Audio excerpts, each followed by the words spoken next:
Библијата во 6 глава на Битие, почетните страници, говори за едни джинови. Сега Сара овдека ме предупреди дека джинови се духовни суштества во исламот. Знаете зашто става? Исполини, гиганти и така натаму. Тоест некакви суштества кои се спори, не знаеме какви се навистина во Битие 6 глава, меѓутоа можеме да кажеме метафорички за едни други джинови може да говориме. Делата на апостолите ги откриваат како не пораст джинови, но во нивната посветеност, во нивната духовност, вистински джинови на верата. Таков е Павле.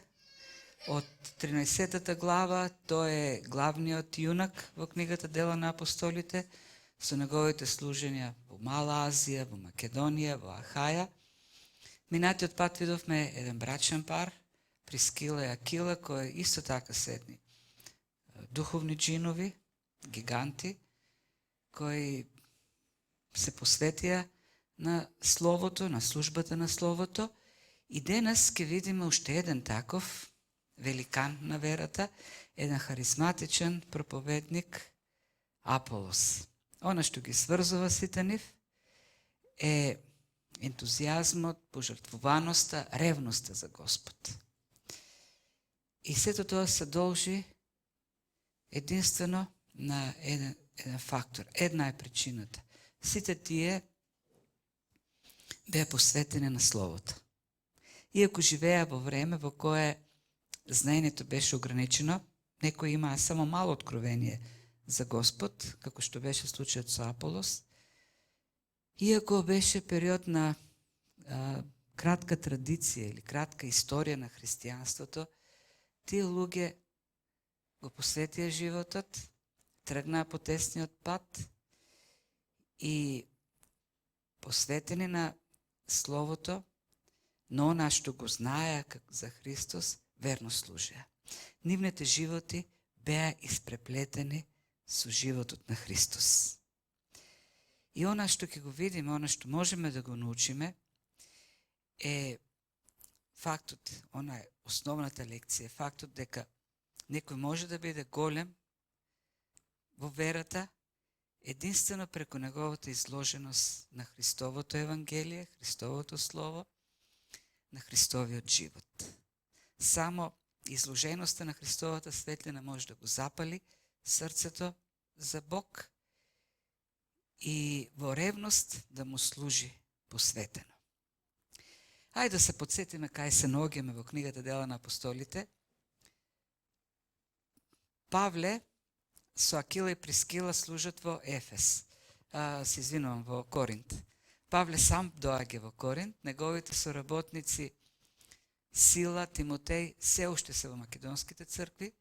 Тој таму доаѓа откако е избркан и од Филипи, и од Солун, и од Берија, па и во Атина нема кој знае каков успех, и доаѓа во Коринт сам. Саме, нема пари, чека добри вести од Сила и Тимотеј и некаква помош, меѓутоа Бог го храбрува. Му праќа соработници, Акила и Прискила, верни луѓе, кои бегаат од Рим и дури наоѓаат и заеднички интерес во бизнисот, се посветуваат на производството на шатори и така Павле охрабрен и со доаѓањето на Сила и Тимотеј, кои му носат добри вести од македонските цркви и финансиска подкрепа од црквата во Филипи, и тој уште поохрабрен проповеда во синагогата. Бог работи, прави чуда, се основа нова црква во која се додаваат нови луѓе, семејства, дури началникот на синагогата Крисп станува дел. Бог го храбрува, Господ Исус лично му се јавува, му вели дека многу луѓе има негови кои ќе бидат спасени, негов народ. Секако противникот се спротивставува, Павле е обвинет пред римскиот намесник или управник Галион, исправен на бема на судилиштето на Коринтската агора со обвинение дека шири забраната религија.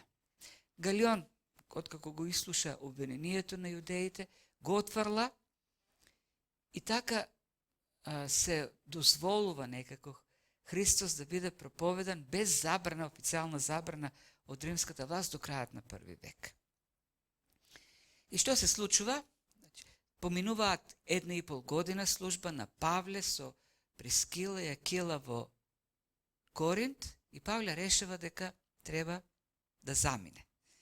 И така почнува тој текст што го прочитавме од 80 стих. Помина уште многу време во Коринт, се просе со браќата и отплови за Сирија заедно со Акила и Прискила, откако ја острга главата во Кенхреја, бидејќи беше дал завет. Во Кенхреја ја остригал главата. Кенхреја е пристаниште на Коринт. Пред да тргне, решава да ја истриже главата, зашто беше дал завет. Завет пред Господ. Ај ќе видиме малку зашто станува збор. Павле решава дека доаѓа крај на оваа патување, второ патување. Тој се наоѓа во Коринт и овдека е Кенхреја, пристаништето на Коринт. Бара превоз.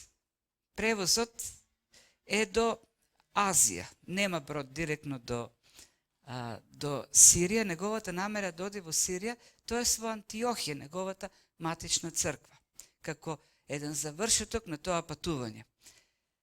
Чекајќи, превоз, бидејќи беше дал завет, си ја стрижа главата и наоѓа превоз до Ефес. Тоа е првата точка на патувањето, со намер од Ефес потоа да најде превоз до Сирија, каде што ќе ја посети црквата, меѓутоа има намера, поминувајќи преку Сирија, прво да отиде, тоест во Кесарија има пристаниште, од Кесарија, кој е многу близко до Ерусалим, наместо да оди прво во Антиохија, да ја посети Ерусалимската црква. Очигледно тој има намера. Се што се случувало на тоа второ патување, бидејќи има освоено нови територии за Господ, бидејќи Европа веќе е тлото на мисионерската дејност на Павле. Македонските цркви и црквите во Ахаја да даде како еден извештај во главната црква која е во Ерусалим. И потоа и во својата матична црква, од каде што почнува патувањето во Антиохија. Меѓутоа, има некои попатни станици, достигнат до Ерусалим и Антиохија, и тука се случуваат некои работи. Но прво сакам да кажам за тој завет нешто. Каков е тој завет? Не познаваме друг завет во Библијата, освен заветот на Назареите. За ништо. Ако имало некој друг завет, не знаеме каков е тој. Немам информација за некој друг завет кој самиот Павле би познавал, освен заветот кој е опишан во книгата Броеви, 6 глава. Долг текст е, 20 стиха, целата 6 глава говори за тој Назарејски завет. Оно што е карактеристично за тој завет е дека е полн со ритуали, со обреди. Кога некој ќе даде завет, тој не смее да ја стриже косата. И затоа очигледно Павле уште во Кенхреја ја стриже косата и влегува во тој заветен период со Господ. За да не мора да ја до крајот на тој заветен период да не може да ја крати косата. Периодот на завет вклучува лишување од определен вид храна. Се што од грозје, лушпа, суво грозје, семки од грозје, вино, производ од грозје, треба да биде лишено од трпезата. Вклучително кон тој завет се дават и жртви од Стариот завет. Ако случајно се допре до мртво, тоест ритуална нечистота искуси, тој треба да оди во храмот, да пренесува жртви таму за очистување. А на крајот па кога ќе заврши заветниот период, тој пак треба да оди кај свештеникот да принесе жртва од машко и од женско јагне, и тоа како жртва за грев, и потоа да принесе и овен како жртва за мир. И откако го заврши тоа, ќе ги принесе тие жртви за прекинува тој заветен период. И сега Павле влегува во таков период на завет.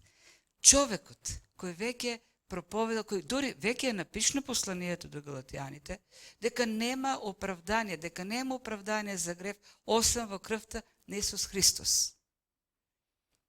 И си мислам се, моето прашање за Павле е, каков е тој завет? Тој завет од законот, со правила на законот. Еден човек кој поучува дека нема друго оправдание освен крвта на Христос, освен жртва, дека законот не оправдува.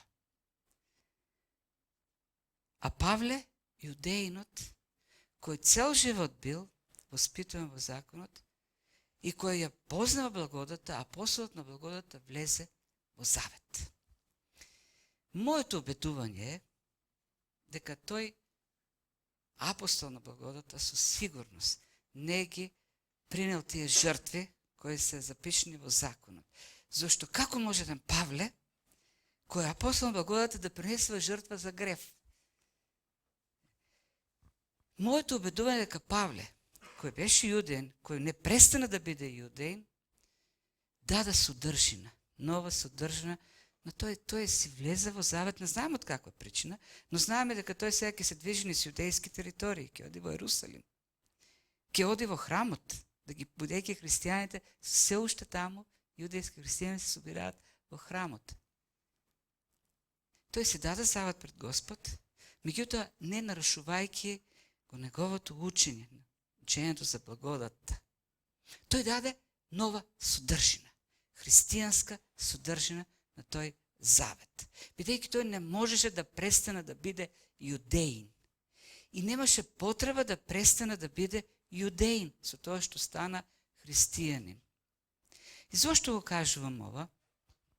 Бидејќи ние сме во едно поднебје, живееме во едно поднебје кое е исполнето, пренаситено со практики, обичаи и така натаму, кои можеби некогаш биле воведени со правилна намера да вклучат христијанска содржина, христијанска символика, но во пракса всушност били изопачени. Има многу суеверие. Има многу празна вера во сите тие работи. Испразнени од суштината го само страв и суеверие. И ние живејќи со познавањето на Христос, на благодата, и во едно такво обкружување на роднини, на блиски, така натаму, кои практикуваат такви работи, се поставаме пред еден избор дали да живееме изолирано од сето тоа, или можеме и ние, може да ја вратиме таа христијанска содржина. Секако, има заповеди во Библијата кои се јасни, со кои нема компромис, не кради, не лажи, така натаму. И тука не може во едно грешно дејство ти да му дадеш христијанска содржина. Меѓутоа, има работи кои сами по себе, ниту се добри, ниту се лоши, ти даваш содржина, смисла, значење. Ти даваш идеја на тие работи. Да, нашиот народ во суеверието дури фетиш и од крстот направил. И многу луѓе си го чуват дома во колите, си ги носат со себе со верата дека тој предмет ќе ги чува, ќе ги спасува, ќе им дава успех во животот. И ние би требало сега по таа логика да го тргнеме. И крстот одовде. Бидејќи во светот има фетиш кон крстот. И многу други работи кои во овој свет имаат суеверно значење, бидејќи ти им дале такво значење. Но тоа значи дека ние треба сега да се стоиме настрана од сето тоа и да поставиме, да изградиме зид заради тие практики, стоејќи безбедно од другата страна и држејќи се само за оно што веруваме дека ќе не води во една правилна вера. И сега тука синда вчера имавме настан во кој што по повод Великден или се псуваат јајца. Да ви кажам, ние сме 30 години во брак со мојата сопруга. 17 години не бевме воопшто правили. Не, повеќе 25 години воопшто не бевме правиле дома. Не знаевме што е вапсани јајца. Во момент видовме дека може да го користиме тоа да евангелизираме деца. И почнавме прво, знаете, со киндер јајца. Бидејќи не плашеше тоа да вапсаме јајца. Купувавме киндер јајца. И видовме дека доаѓаат деца и родители и можеме да им кажеме за Евангелието и да предупредиме дека има суеверие. Но вистината, суштината е Христос, неговата смрт и воскресение за спасение. И го правиме тоа. Зашто ние даваме содржина на нештото. Времето на Павле било такво бурно време на транзиција. Кога јудеи знаеле дека месото што ќе го купиш на пазар било посветено на идоли. И затоа јудеите се плашиле да јадат и станале вегетаријанци, не јаделе месо. Павле вели, знам дека нема демони, знам дека не постојат други богови, само Јахве е Бог. И знам дека кога тоа месо ќе се принесе на тие богови, бидејќи тие не постојат, не се менува природата, структурата на месото, тоа се останува месо, кој може да се направи манџа или скара и да се јаде, бидејќи има протеини, има масти, има она што му треба на телото. И јас не се соблазнувам од таа работа. Но, ако мојот брат во верата се соблазнува, јас исто така ќе останам. Идејата овде е дека ние имаме слобода многу нешта и мудрост од Бог, Господ, како да ја користиме таа слобода. Но Павле, гледаме, си даде завет како што тој беше учен од законот. Меѓутоа, јас не верувам дека тој пренесуваше жртви. Едноставно се случи завет со Господ за некаква работа. Може би во главата му беше таа средба што ќе има со јудеите во Ерусалим. Знаеше како го напушти последен пат Ерусалим. Бегаше од таму. Имаше една голема коалиција наспроти него, кои сакаа да го обрзат Тит, кој беше Елин. Се сеќаваше на оние собирања во Ерусалим, на кои се решаваше околу задолжението што ги имат нејудејските христијани кои ќе станат христијани, не евреите кои ќе ја примат верата. Си даде некаков завет од оно што го знаеш од порано. И не верувам дека тој направи компромис со благодата. И така, по патната станица кон Сирија и потоа Јудеја или Кесарија е Ефес. Еден град, трговски град, исто така центар на Азија, на римската провинција Азија. Тука се со Акила и Прискила, додека чека превоз за Сирија, влегува во синагогата. Не може да прави друго, освен да не проповеда, влегува во синагогата и, иако нема намера да остане во градот, но Бог прави така да има успех делото, има споро, меѓутоа јудеиците го замолија, очима покаже интерес, остани повеќе, и тој рече, не, мојата намера, јас имам планирано пат, на враќање, кога ќе се вратам, пак тука ќе дојдам, но ако Бог даде. Ако Бог даде. Зошто Павле на второто патување исто имаше намера да оди во Ефес, ама Бог му ги затвараше вратите. И му рече, нема да одиш во Ефес, ќе одиш во Македонија, ќе одиш во Ахаја. Сега се врати пак во Ефес, но имаше друг план. И кога рече, ќе дојдам, но ако Бог сака, Павле веќе многу добро знаеше дека не зависат од него работите. Да, јас имам план, имам намера, но не можам да ветам, зашто на крајот на краишта Бог ги извршува неговите планови и неговата воља. Ние најодговорно планираме, најодговорно и најпосветено ги извршуваме нештата со сознанието дека Бог може во секој момент да ги промени нашите планови, за да ги изврши неговите. Но не остави таа заедница. И тука ја гледаме големината на Акила и Прискила. Тие сите имаа намера да одат во Сирија. Тоа беше намерата на Акила. Меѓутоа, кога таму се јави поле за работа во Ефес, Акила и Прискила кажа, ние ќе останеме овдека, ти оди. И останаа таму. И гледаме дека Бог имаше голем план таму, во тој град, во Ефес. Така. И така, остануваат во Ефес, додека тој тргнува за Кесарија, од Кесарија се симнува до Ерусалим, ги поздравува таму браќата, или може да кажеме и пренесува поздрави од Филипи, од Солун, од Берија, од Коринт, раскажува за сите работи, како Бог затвараше врати во Азија, како го насочи за македонецот кој го повика во Македонија, за затворот во Филипи, за Лидија, за темничарот, за бериците кои беа посветени на изучување на Словото, она во што случуваше во Атина, на Ареопагот, во Корин и така натаму. Многу нешта имал што да каже Павле и во Ерусалим, а потоа во Антиохија. Таму останува повеќе време, зашто тоа е неговата црква. И таму раскажува што се случува сигурно. И откако поминува известно време со неговата црква во Ерусалим, во Антиохија, каде што сигурно било убаво, каде што можела да си остане, да си поучува, тргнува на еден друг пат. Тргнува на пат, на едно ново патување. Тоа е третото мисионерско патување.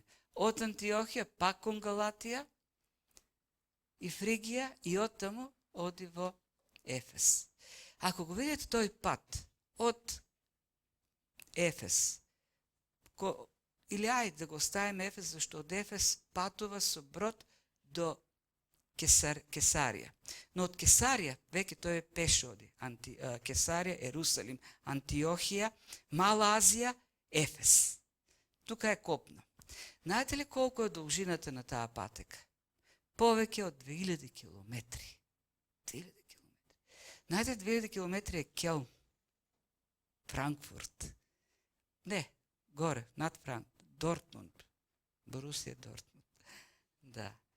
Тргнете со кола, возате, ќе видите колку е тешко да стигнете до таму. Павле го поминува тој пат пеш. Да, може би користел каравани некаде, тука таму. Тој пат со пустини, полн со пустини. А па во Мала Азија, во галатиските цркви, Антиохија, Дерва, тоа се па планински места, во тоа време познати со разбойници. Павле спиел во анови. Ановите во тоа време биле ефтино преноќувалиште, но познати со нехигиена, со лоши услови за живот.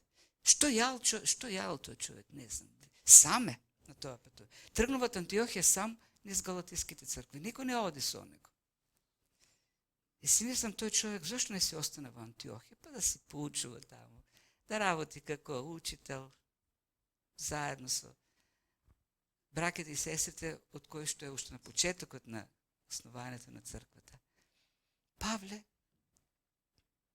презеде едно опасно патување, тој почувства многу и пот и прашина за службата на Исус, бидејќи уште со средбата на Христос.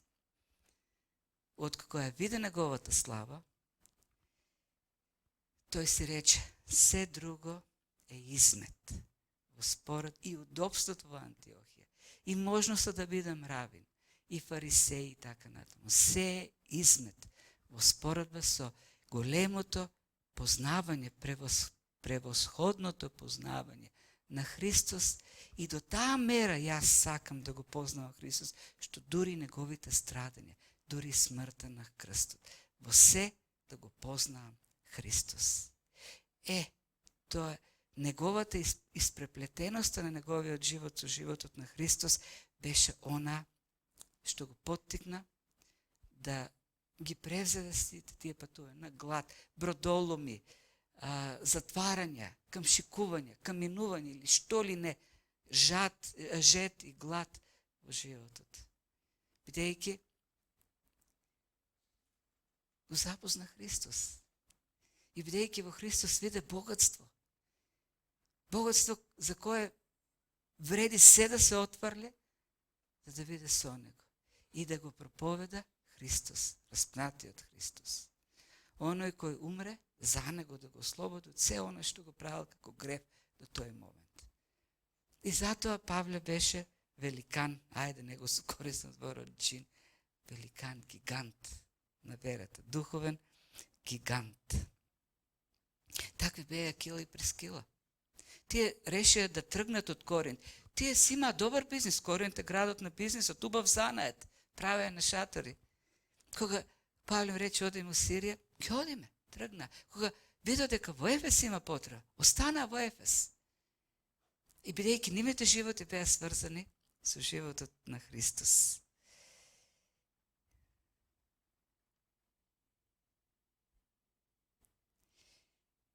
И додека тоа е во Сирија, во Јудеја, може би во Галатија.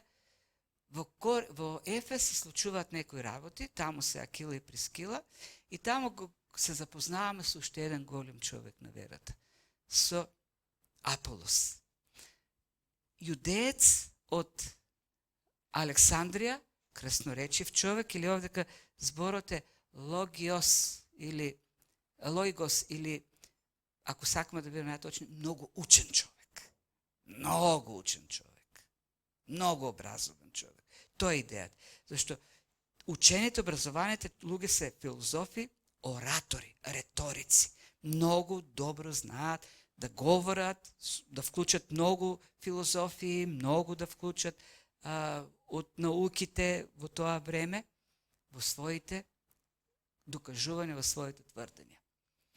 Кој е упатен во писмата и поучен во патот Господов, со расплатен дух, и почуваше правилно за Господ, иако знаеше само за Јовановото крштевање. Тоест, неговото знаење за верата беше ограничено на она што Јован Крстител го говореше уште пред да се случи смртта и воскресението на Исус Христос. И ние ќе видиме овдека има во Ефес една група јудеи, кои се Јованови учители, кои живеат во некаков временски вакуум. Ќе кажеме нешто малку подоцна за тоа.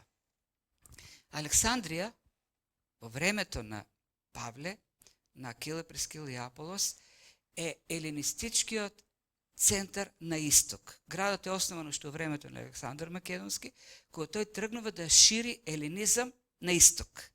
И Александрија станува тој центар за ширење на елинизам на исток. Центар на образование и трговски центар, меѓу другото. Одовде се шири платонизам и филозофија на исток од Александрија.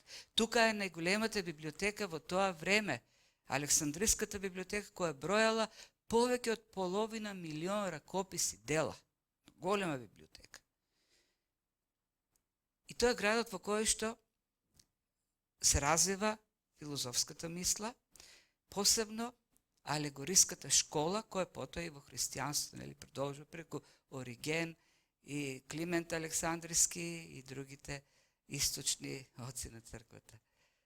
Во тој град делува и најпознатиот јудејски филозоф Фило Александриски, кој действа точно по времето на Христос, неговото раѓање и после неговото раѓање. Тој некој што целосно го платонизира Стариот Завет. Тоа сака да ги поврзе некако и да направи мешавина меѓу Мојсеј и Платон. И го ја отвала целата историчност на Стариот Завет, историската страна, и го претвора Стариот Завет во една алегорија. Тоа е се што пишува во Стариот Завет, за жртви, за ритуали, за образување, се нема ништо исторично, туку ништо буквално, туку се требало да се свати алегориски. Се има духовно значење, нема реално и не треба буквално да се извршува. Тоа е идејата. И многу јудеи, меѓу другото, биле повлијаени од тоа учење и стануваат оние евионитите, тоест од тука потоа со помешувањето со христијанство се создава и првите јудејски ереси. Тие првите христијански ереси не се меѓу паганите, туку се меѓу евреите христијани. Под влијание на тој платонизам. Како и да е. Оттаму доаѓа овој човек Аполос. Очигледно, не чуди дека бил многу добро образован, дека бил учен, дека бил добар оратор, красноречив човек. Тој доаѓа во Ефес, познато е од древност дека во Ефес имало голема еврејска колонија, која било тука поради бизнис причини. Ефес е центарот на Азија, Ефес е местото со развиена трговија, економија, и тука доаѓа една од Александрија, меѓу другото, еврејска колонија, која се занимава со трговија. И многумина претпоставуваат дека и Аполос е дел од тоа општество, еврејско општество во Ефес, Александриско еврејско општество во Ефес. За него друго знаеме дека го познава патот Господов, бидејќи Јован Крстител говореше за патот Господов. Проповедта на Јован беше прави, направете ги пътеките за Господа. Јован Крстител проповедаше дека доаѓа оној кој ќе крштева со дух и со оган. Јован Крстител покажуваше кон Исус како кон Месија, како кон Спасител. Тоа беше учењето на Јован Крстител. И таквото учење го проповедаше многу ревносно и Аполос во синагогата во Ефес. И Акила и Прескила го гледат, го слушат и кога го слушнале што збори, му кажале: ти ништо не знаеш. Ништо не знаеш ти. А не тоа, Јован Крстител, гледа, нешто знаеш, ама многу друго има тука, што ти, многу други работи што не ги знаеш. Не, види што направи. Кога го слушна Акила и Прескила, го примија Кајнев, или буквално си го зедоа дома, Кајнев. Рекao, дојди сега кај нас дома. И поточно го изложија патот Господов. Сега, овде ке имаме степен на споредба, нели, суперлатив, како беше. Првиот, вториот, како се? Добро, подобро, најдобро. Најдобро е суперлативната форма. Првите две не знам кој втората беше. Како и да е. Степени на сравнување, или како се вика. Ако зборот точно, како беше тук, правилно говореше, а тука пак поточно. Коренот на зборот исти во едниот и во другиот случај, со тоа што, например, ако е точно, поточно е вториот збор. Имаме степен на споредба во кој што имаме по. Точно говореше, ама сега поточно му го кажа учењето на Христос. И што се случи? Аполос, кој во секој поглед ги надминува Акила и Прескила, во знаење, во образование, ги слушаше. Слушаше и рече: вие знаете повеќе од мене. Во ред, хајде да видим што е тоа. Аполос би можел сосема, така, со својата филозофска гордост, како учен човек, да им каже: што знаете вие о шаторџи таму? Ој, правете си шатор. Јас се знам. Го знам и Фило и... Не, тој ги слушаше. И што беше резултатот на тоа? Тој стана уште поуспешен во неговото говорење, во неговата проповед. Тој слушнал од Акила и Прескила за Ахаја, за Коринт. И што рече? Јас сакам да одам во Коринт. Па тоа е центарот на филозофијата. Јас ќе одам таму да им кажам на тие луѓе за Христос. И тоа целото учење веќе го имам. И му каже Акила и Прескила: ти си човек за таму. Да, ти си човек за таму.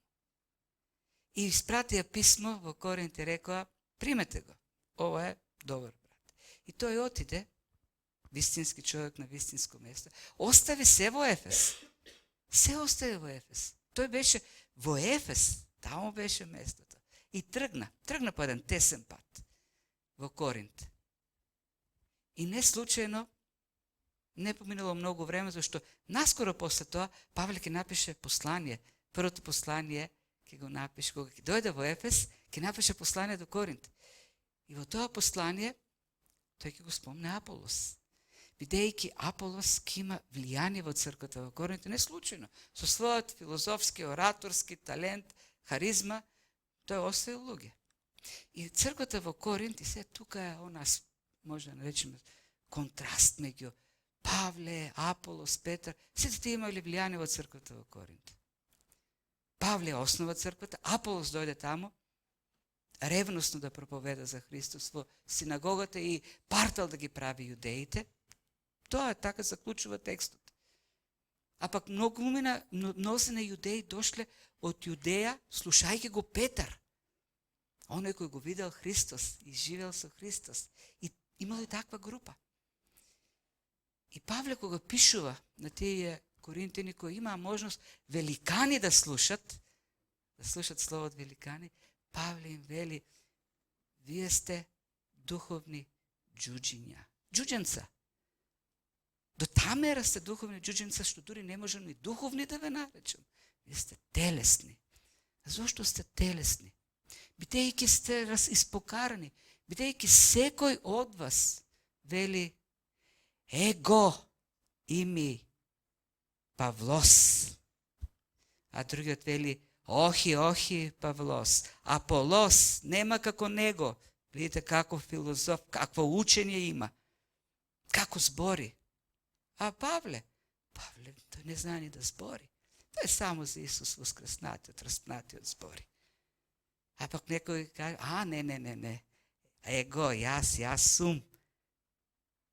Петров, тој го видел Христос како оди на крстот. Тој го слушал Христос во живо. И Павле вели, вие само велите, јас сум. Само вашето его го говорите. И кој на кого припаѓа и сакате да се докажете кој припаѓа на некој поголем учител со некакво поголемо учење и така ти си поголем од другиот. Заради тоа. А тие, великаните, вистинските, велја не јас, не его ими. Христос кој живее во мене. Не јас, но Христос кој живее во мене. Тој прави се. Нема да слушнете од нив јас. Ке слушате само не јас. Охи его. Не јас, но Христос кој живее во мене. Зошто го кажам тоа? Зашто за жал.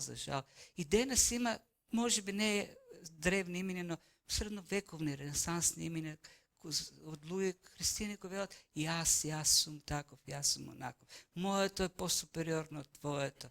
И не во оние удобни филозофски столови во Коринт. Меѓу другото, луѓето во Коринт, обичните, светот почнал да се смее на тие луѓе во црквата. Зошто? Зашто дури отишле кај градските судии кои не се христијани да се докажуваат кој е поправ, кој е поголем. И вика се смеат луѓето на вас.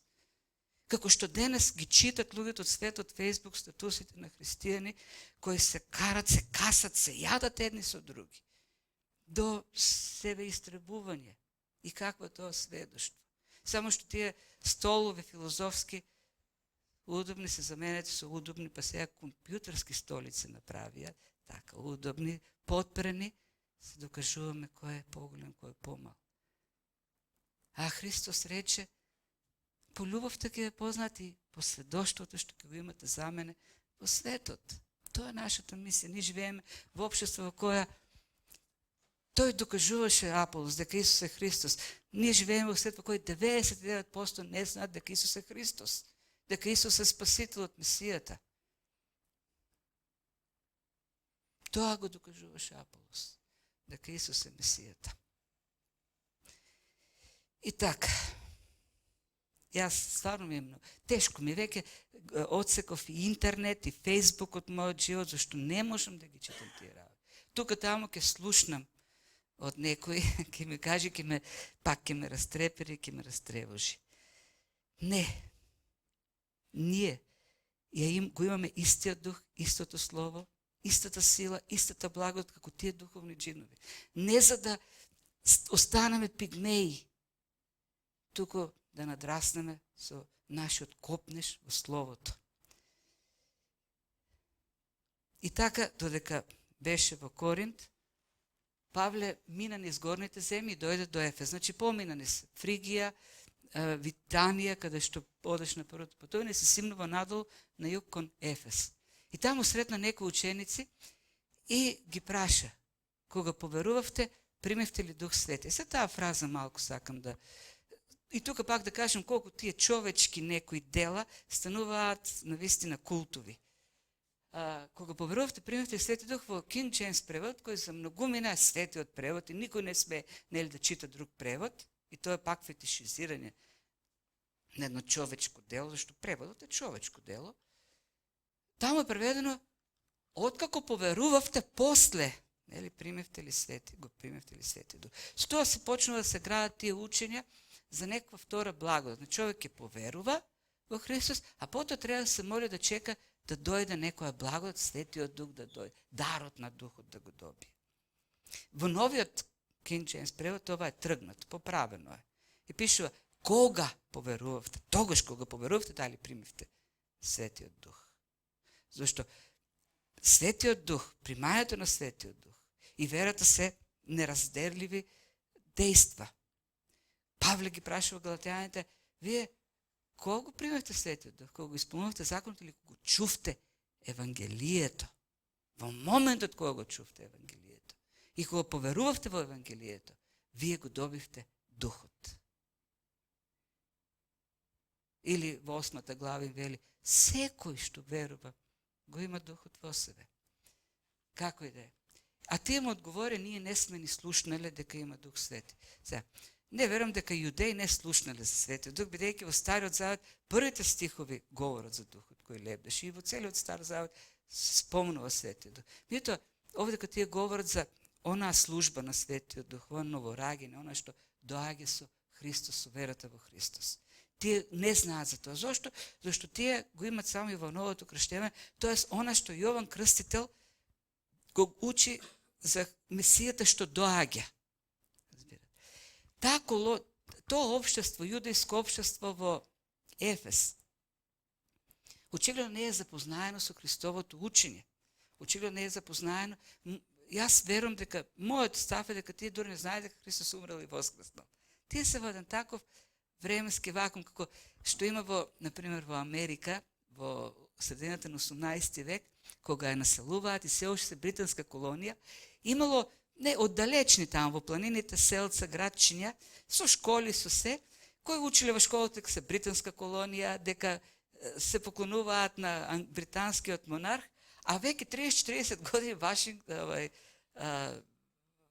Џорџ Вашингтон објавил независност и веќе имат свој устав и така натаму. И кога доша некои патници и виде дека тие се уште се учат нели на снимните документи на се стои британска колонија и така натаму, рекле, одамна веќе не е така. Нешто слично се случува со тие луѓе. Тие знаат за Јован, знаат за Месијата што доаѓа, ама не слушнале дека веќе се случило след тоа дека Христос умре, воскресна и така натаму. Така, нивното учење е ограничено, Павле им објаснува. И се крштаваат во Христос и полага раце, доаѓа Светиот Дух и ние гледаме една нова манифестација на Педесетница. Се случува истото. Ама не е за чудење. Зошто? Тоа се случи на Педесетница во Ерусалим, тоа се случи во домот на Корнелиј. Во двата случаеви Петар беше таму. Петар го и се случи истото и во Самарија.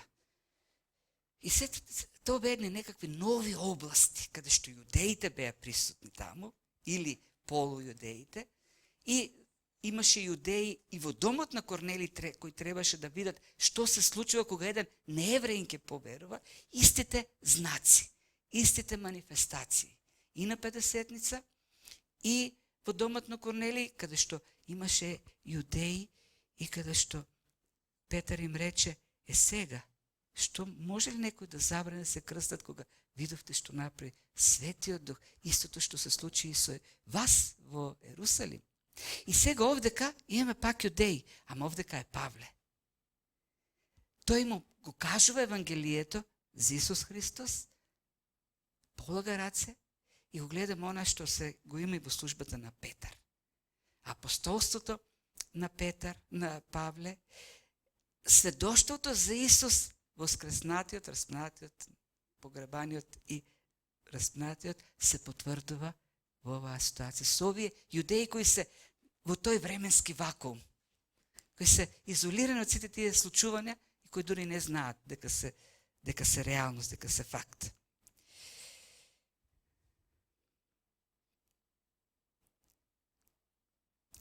И така. Која е причината за сите тие работи? Дојде Светиот Дух. Светиот Дух се симна.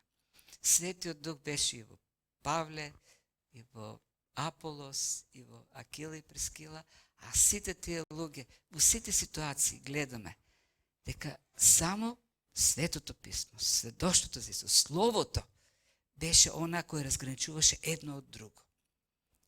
Во Коринт го проповеда на јудеиците Словото, потоа отидоа во Ефес, таму видоа луѓе кои не се докрај упатени, им го кажаа Словото. Тоа го направи Акила и Прескила со Аполос, тоа го направи Павле со овие 12 јудејци кои биле ученици на Јован. Цело време Словото е она што е како клучен фактор и действото на Духот за таа служба. Таа благодат кој доаѓаше и кој правеше од нив големи служители, посветени на Господ.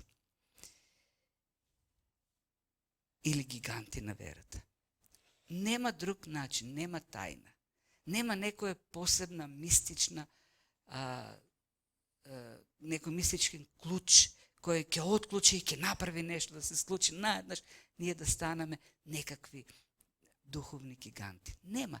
Како што има физички закони, бела тоа е правилото и не може да има друго, така и во нашиот случај. Само нашата поврзаност со Христос, само нашиот копнеш, секојдневен копнеш кон Христос, да растеме во познавањето кон Бог, преку посветеноста на Словото, во изучување, во молитва, во проповата на Словото, поучувањето, ние можеме да бидеме, да растеме во таа духовност, да растеме во нашата служба.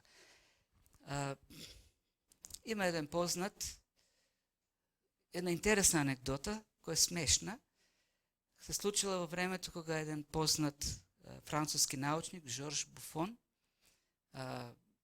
бил член на Академијата на науките во Франција и еден решил во неговиот двор да ги покани колегите, сите членови на Академијата.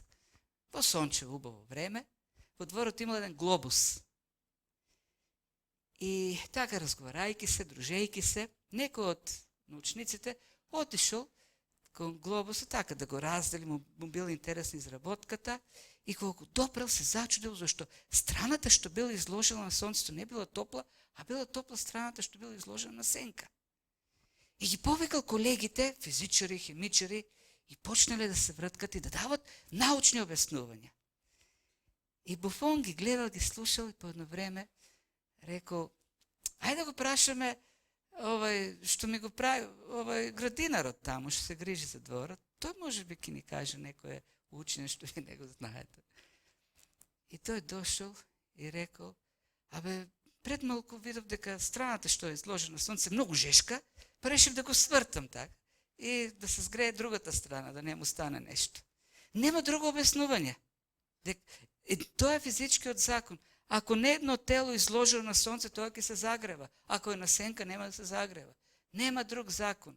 Нема друга тајна во духовниот живот. Луѓето се обитуваат тајни пракси, духовни, мистични. Не, единствено нашата изложеност на Христос, кон Христос, неговото слово, неговата светлина ќе не загрее. Единствено нашиот копнеш по словото. Го имаме ли тој копнеш кон словото? Копнежот кон словото, да го изучуваме. И кога ќе се разбудиме наутро, дали нашата прва мисла е кон Бог, да си помислиме за Него, ни даде уште еден ден, како што Тој мисли за нас. Дали пред да си свариме кафе, ќе помислиме за Него и кога ќе си свариме кафе, дали ќе седнеме заедно со Него да направиме план за денот. И кога ќе го направиме планот за денот, дали заедно ќе го извршиме тој план за тој ден.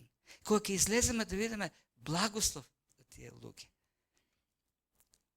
Да бидеме сведоци за тој свет. Да се испреплетаме преку Духот со неговиот живот. Зашто Духот нема да не води кон други патеки, освен кон онаа патека по која Христос не води.